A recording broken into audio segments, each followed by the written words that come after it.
स्वामी जी श्री रामचरण जी महाराज की अणबेवाणी ग्रंथ राम रसायन बोध का चतुर्थ प्रकरण चल रहा है। महाराज संतोष की बात बता रहे हैं। जपे राम को नाम काम घट उपजे नाही, दाम बाम सूतरक लोभ की सरकन माही। तृष्णा आशा न मूर दूर दारिद्र नशाए, समताशील स्वभाव विचलता सबे तिगाए। निर्विकल्प निर्वासना निर्मोही निर्दोष, राम चरण भज राम को या लखना संतोष। महाराज कह रहे आपको संतोष कैसे लखाएगा, संतोष का अनुभव आपको कैसे होगा, शांति आपके भीतर कैसे व्यापेगी। कह रहे कि शांति व्यापने के लिए जपे राम को नाम, उस सतराम का, उस अविनाशी का, उस रहने वाले राम का, उस नहीं मरने वाले राम का, जो सर्वत्र विद्यमान है राम का, जो तेरे में है, मेरे में है, सब में है राम का नाम। नाम जो याद करो उसे, उनके याद करने से ही तुम्हारी बुद्धि के अंदर जो भ्रम है द्वैत का, दूसरे होने का, वो द्वैत का भ्रम मिट जाएगा। क्योंकि उसकी याद से ये पता चल जाएगा कि आपके बिना दूसरा और कोई है ही नहीं। जब दूसरा है ही नहीं तो हमेशा डर किससे लगता है? दूसरे से। जब दूसरा कोई है ही नहीं तो अब क्या डर रहा?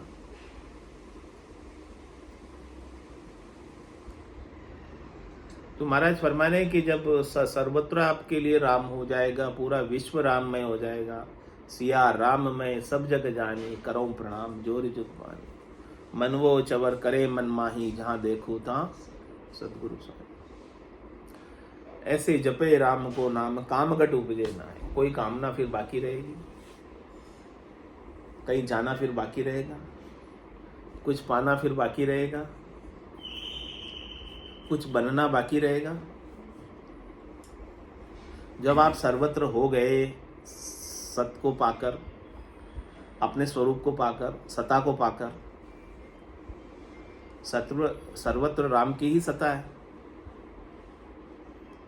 चर अचर में, जड़ में, चेतन में, सब जगह उस सता को आपने देख लिया, सता को आपने जान लिया, सता को आपने पा लिया। तो क्या बनना बाकी रहा? आप सर्वत्र आप ही तो हो, आपके सिवाय और कोई है ही नहीं।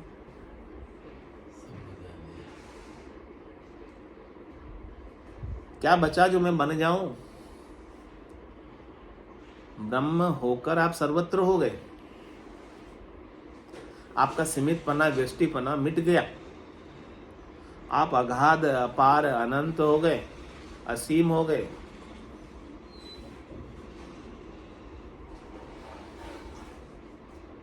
तो क्या कामना अब आपके भीतर बाकी रहेगी?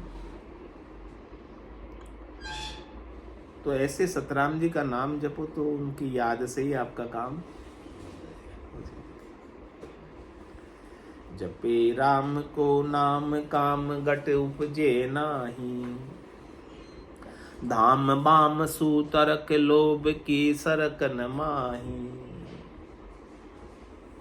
फिर आप दाम से और बाम से, धन से और स्त्री से, माया से, जो स्वार्थ पूर्ति की इच्छा थी आपके भीतर, जो उनसे सुख लेने का लोभ लगा हुआ था, वो लोभ भी आपका मिट जाएगा।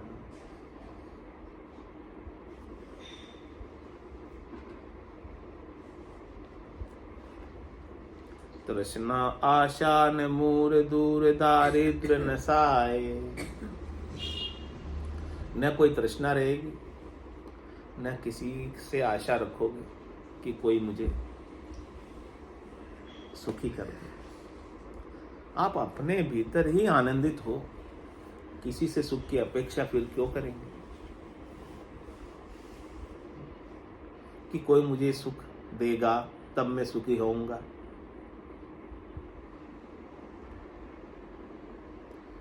और आपके अंदर जो दारिद्र्य था, मंगतापना था, याचक बने हुए थे सुख की चाहना को लेकर, उस दारिद्र्य का नाश हो जाएगा।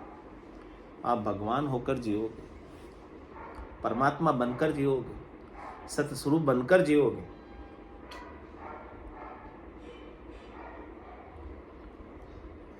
समताशील स्वभाव विचलता सबेति गाय।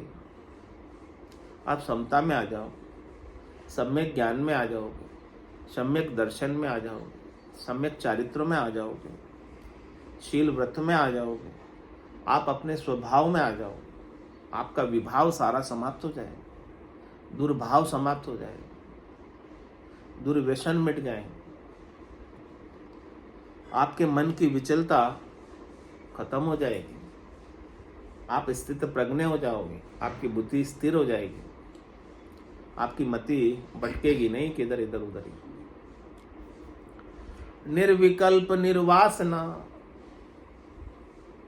आपके अंदर कुछ करने का कोई विकल्प रहेगा ही नहीं, कोई संकल्प कि मैं ये कर लूँ, वो कर लूँ, वो बन जाऊँ, ये बन जाऊँ। सारे संकल्प विकल्प आपके पूरे हो जाएंगे और आप निर्विकल्प समाधि को प्राप्त कर लो, उपाधि रहित समाधि को प्राप्त कर लो, क्योंकि आपने अपनी उपाधि भी त्याग दी। आप उपाधि रहित होकर, अकर्ता होकर, साक्षी होकर, दृष्टा होकर, सत्स्वरूप होकर उस साक्षी दृष्टा ब्रह्म में मिल जाओ। कोई विकल्प वापस आने का आपके पास, कोई कारण वापस आने का आपके पास, कोई वासना वापस आने की आपके पास बचेगी ही नहीं। ऐसी निर्विकल्प समाधि, चेतन की समाधि, जागते हुए की समाधि, 24 घंटे की समाधि, सता समाधि, रात दिन आपके भीतर इस समझ के माध्यम से, सद्गुरु के ज्ञान के माध्यम से लग जाए,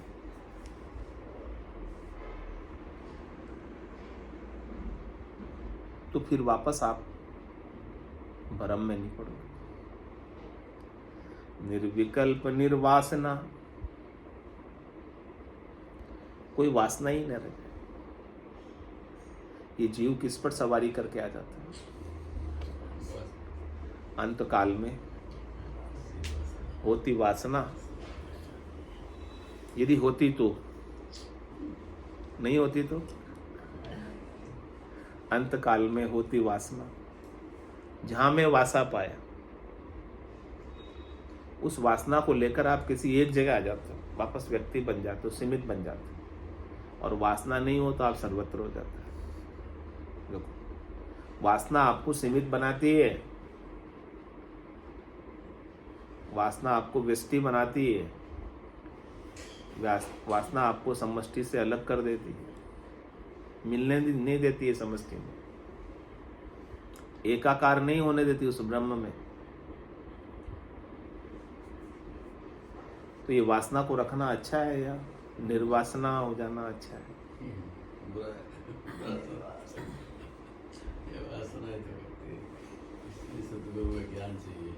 निर्विकल्प निर्वासना, निर्मोही निर्दोष, हमारा मोह, हमारी आसक्ति, हमारा राग, हमारा हेत संसार से बना रहे, जग को हेत, हमें तो सुखदायी लगता है, जग को हेत, सकल दुखदायक, जासंग सुख मति जानो, सुखदायक सत संगत जुगो। सद्गुरु शरण, सद्गुरु के ज्ञान की शरण लेकर उस सत का संग करो, अविनाशी का संग करो, जो अविनाशी आप स्वयं हो, जो अविनाशी आपका स्वरूप है। अविनाशी कहीं बाहर नहीं है, दूसरा सेकंड पर्सन या थर्ड पर्सन नहीं है जिससे मैं जाकर मिलूंगा। आप हो स्वयं, कहीं जाना नहीं, कहीं मिलना नहीं। आपके भीतर के अविनाशी को जगाओ। उसके ऊपर आवरण आ रहा है ज्ञान का, उसे नहीं देख पाने का, उस आवरण, बादलों को हटाओ, सूरज को नया थोड़ी उगाना है, केवल बादल ही हटाने हैं। अज्ञान के आवरण को, माया के आवरण को, मोह के आवरण को हटाना है। सदगुरु जब ज्ञान का बायरा बजाते हैं तो अज्ञान के बादल छट जाते हैं और सूरज वापस अपने प्रकाश में, तेज में, ओज में देदीप्यमान हो जाता है। वो सूरज कहीं गया नहीं, कहीं आया नहीं, वो तो आवरण आ गया था उसके ऊपर, इसलिए लग नहीं रहा था कि अभी है। तो निर्विकल्प, निर्वासना, निर्मोही, निर्दोष, कह रहे हैं आप निर्दोष, आप में कोई दोष नहीं, आप में कोई पाप नहीं है। आप इंफीरियरिटी कॉम्प्लेक्स मत पालो, पाप की ग्रंथि अपने ऊपर मत बांधो। आप पापी हो ही नहीं, आप पुण्य हो ही नहीं, क्योंकि आपने उसको पा लिया जो पाप पुण्य दुनिया सु न्यारा। जहाँ सु रहो, किससे जुड़े रहना है? पाप पुण्य वाले से या पाप पुण्य से रहित वाले से? किससे जुड़े रहना है? तभी निर्दोष होगे ना, पाप पुण्य से रहित वाले से जुड़ोगे तो। नहीं तो पाप पुण्य का दोष लगेगा आपको। उसके सहित रहोगे, उसके संग रहोगे तो दोष लगेगा। उसे असंग हो जाओ, उसे अलेप हो जाओ। करेगा कौन आपको उससे असंग अलेप? सतगुरु का ज्ञान, सतगुरु के ज्ञान की समझ ही आपको उससे अलग करेगी, न्यारा करेगी।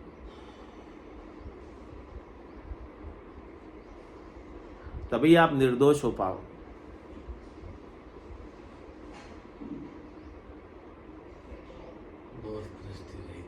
आप में दोष है ही नहीं, आपके स्वरूप में कोई दोष नहीं। ईश्वर अंश, जीव अविनाशी, चेतन, अमल। अमल मतलब मल नहीं है, इसमें विकार नहीं है। सहज सुख राशि, इस सहज सहज में ही आनंद की राशि। इसका स्वरूप ही आनंद स्वरूप है, इसका स्वरूप ही शुद्ध स्वरूप है। इसमें भेड़ नहीं है, खोट नहीं है।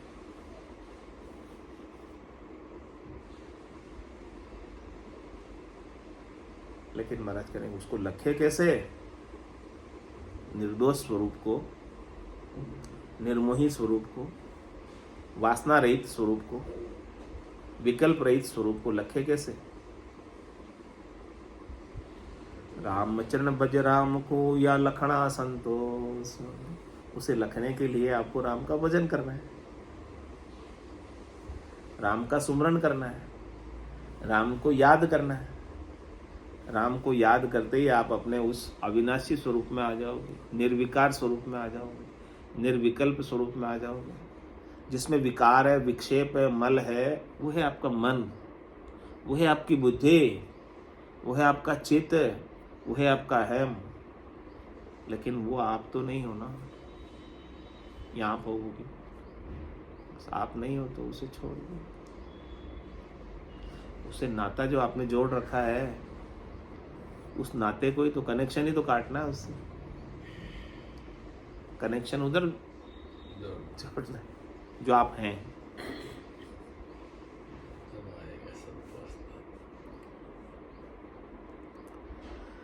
जहाँ के धन संतोष है, जहान मतलब मोर। संतोषी समता लिया, मतलब विपता दूर।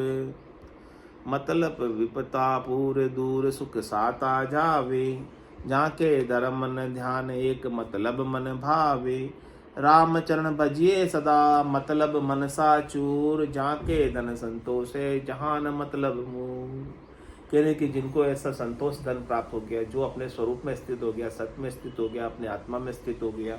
शनै शनै उपरा में बुद्ध्यादृति गयिता, आत्म संस्था मनुकृत्वाम न किंचित अपि चिंतिये।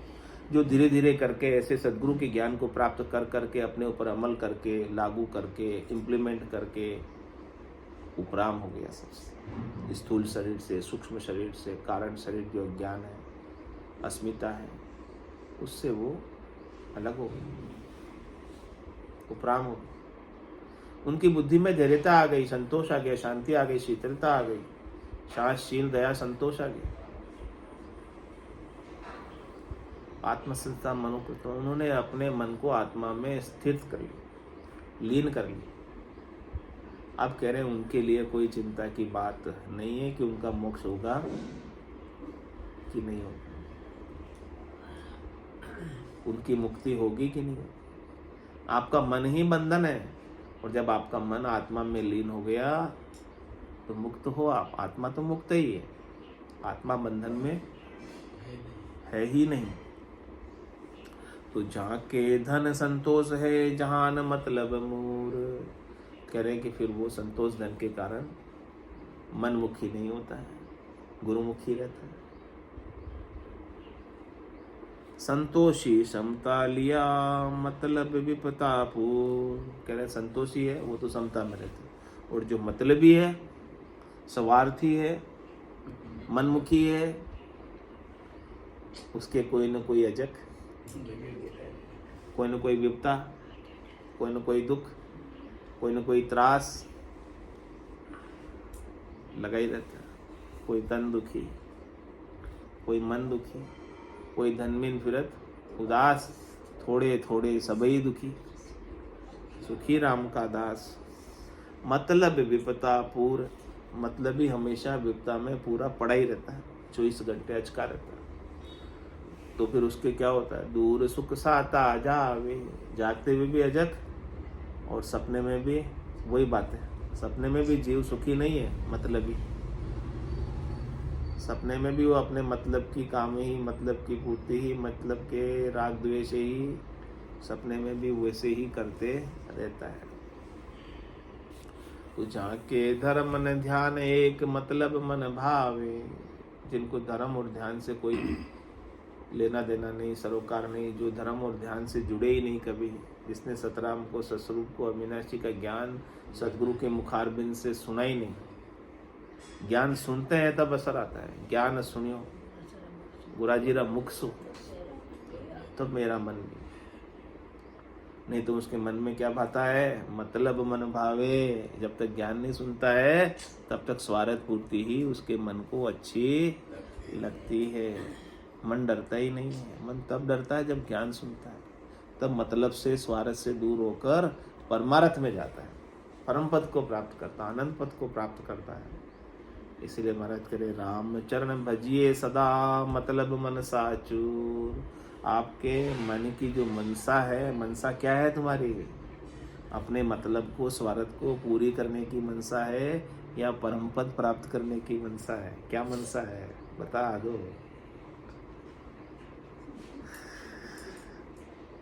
परम पद प्राप्त करने की मनसा है तो महाराज करे राम चरण भजिए सदा, हमेशा राम जी के नाम का सुमिरन करो, याद करो। और मतलब मनसा चूर, आपके जो स्वार्थ की मनसा है, स्वार्थ का मतलब है उसे आप चूर कर दो। चूर करने का मतलब छोड़ दो, उसके पीछे मत पड़ो। जहाँ के धन संतोष है, जहान मतलब मूर। कह रहे कि जिसके संतोष धन आ जाता है वो मतलब के मारे कहीं फिरता नहीं है। वो एक जगह स्थिर होकर अपने आनंद में, अपनी मगनता में, अपनी खुमारी में मस्त रहता है, मगन रहता है, गरक रहता है, गरकाब रहता है। उसे कोई दुखी कर भी नहीं सकता, उसे कोई मार भी नहीं सकता, काल भी उसे मार नहीं सकता, क्योंकि उसने अपने सत्स्वरूप को, आनंद स्वरूप को, यथार्थ स्वरूप को, वास्तविक स्वरूप को, निज स्वरूप को, आनंद पद को, केवल्य पद को, निज पद को पा लिया। पा लेने के बाद अब उससे अब क्या डर। स्वामी जी श्री रामचरण जी महाराज की जय। राम निवास धाम की जय। देव की जय। सत्य सनातन धर्म की जय। भगवान की जय। राम जय राम राम महाराज। राम राम सा राम राम सा राम।